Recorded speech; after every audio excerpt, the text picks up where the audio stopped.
السلام علیکم ورحمۃ اللہ وبرکاتہ۔ ایک شخص ندی کے کنارے بیٹھا ہوا ہوتا ہے اور وہ بہت دیر تک اس ندی کے کنارے بیٹھ کر پانی کو دیکھتا رہتا ہے۔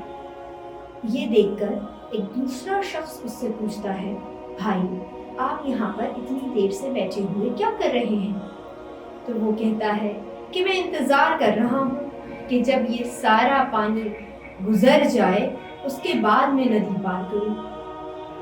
جو شخص اس سے سوال پوچھتا ہے وہ مسکراتا ہے اور کہتا ہے، یہ کیسے ممکن ہے کہ ندی کا جب سارا پانی گزر جائے پھر آپ اس ندی کو پار کریں؟ ہم نے یہ واقعہ آپ کو اس لیے سنایا تاکہ ہم یہ سمجھ سکیں کہ ہم خالی ہاتھ پر ہاتھ رکھے اگر بیٹھے رہیں اور اپنی مشکلوں اور پریشانیوں کو دیکھتے رہیں تو اس سے ہماری مشکلیں اور پریشانیاں تو نہیں دور ہوں گی۔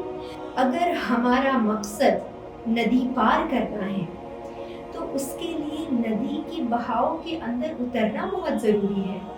جب تک ہم ندی کے اندر نہیں اتریں گے، پانی کو چیر کر آگے نہیں بڑھیں گے، تب تک ہم ندی پار نہیں کر سکتے۔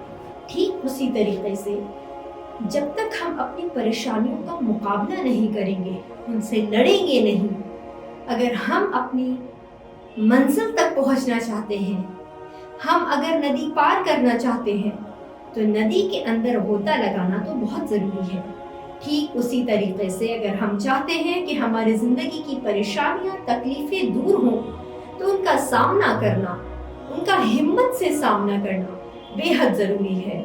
اس لیے ندی کے ایک کنارے پر بیٹھ کر یہ سوچنا کہ جب ندی کا پانی پورا ختم ہو جائے پھر میں ندی پار کروں، اس سے تو کام نہیں بنے گا، اس سے تو بات نہیں بنے گی۔ ہمیں اس سٹوری سے یہ سبق حاصل کرنا چاہیے کہ اپنی پریشانیوں کا ڈٹ کر سامنا کرنا چاہیے، اپنی پریشانیوں سے گھبرانا نہیں چاہیے تاکہ ہم اپنی منزل تک پہنچ سکیں۔ جزاک اللہ خیر، تھینک یو۔